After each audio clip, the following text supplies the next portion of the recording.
ওকে, so এবার আমরা একটা কাজ করি, সেটা হচ্ছে যে এটাকে ডিলিট করি। ডিলিট করে ওই যে এখানে যে আইকনটা মনে করেন এটাকে আরেকটু আমরা কালারিং করতে যেন বুঝতে পারি যে এটা আমাদের। ওকে, সো এটার জন্য এর আগেও আমি আমার ওল্ড টিউটোরিয়ালগুলো স্টেপ বাই স্টেপ দেখালে আমি দেখিয়েছিলাম যে এখানে আইকনের মধ্যে যে এই আইকনের মধ্যে আমরা করতে পারি কালার অ্যাড করতে পারি। সো এই আইকনটাকে আমরা এভাবে ঢাকাকে নিচে দিয়ে দেবো, আর এইটা করবো এসআরসি, বলুন ঠিক আছে, এসআরসি পাবে। আচ্ছা, এখানে যদি তাহলে ব্যাপারটা ক্লিয়ার করবেন। এবার এখানে আমি এই যে ব্যাকগ্রাউন্ড এবং হচ্ছে ফরগ্রাউন্ড দুইটা এক, ঠিক আছে। সো ব্যাকগ্রাউন্ড একটা নেবে, একটা হচ্ছে ফরগ্রাউন্ড নেবে। সো এবার যদি আমি আউটপুট দেখতে চাই তাহলে আমি এখানে একটা গ্রুপ নিই,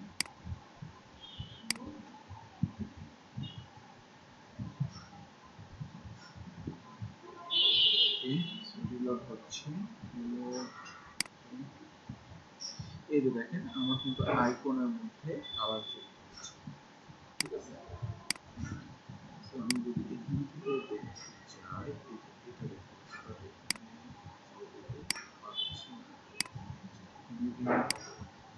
এই ঠিক আছে। সো আমার এই জায়গায় কিন্তু এই কালারটা দেখতে পাচ্ছি। সো এবার আমাদের কি হলো, এটা একটু দেখতে বোঝা যাচ্ছে যে এটা আমাদের, এবং চাইলে কিন্তু এই আইকনটা আপনি চেঞ্জ করতে পারবেন, চাইলে আইকনটাও চেঞ্জ করতে পারবেন।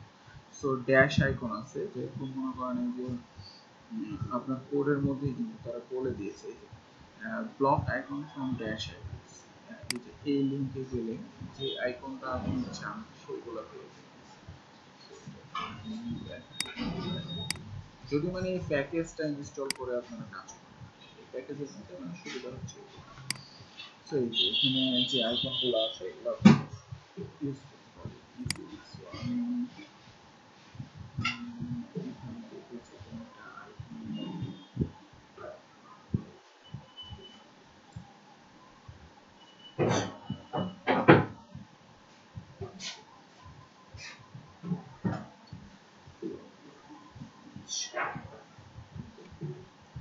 সিলেক্ট অ্যালার্ট আমি আছে কি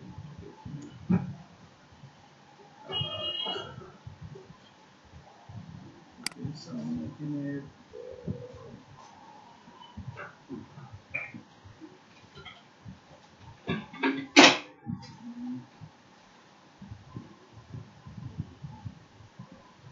অ্যালার্ট বা পিএল নামে একটা কিছু থাকার কথা ছিল, পিএল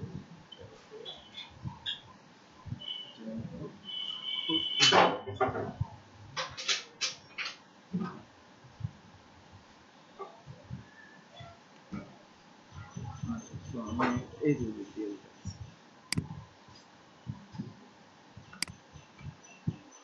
পিএলের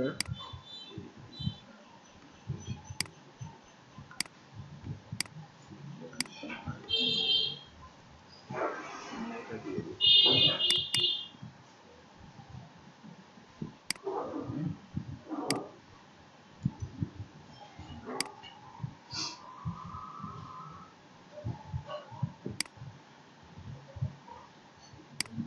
আইকন আসে, হচ্ছে আইকন আসে।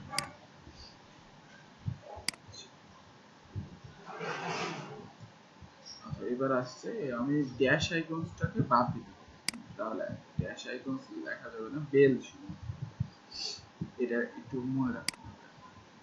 সো এবার কিন্তু আমাদের আইকনটা কাজ করছে।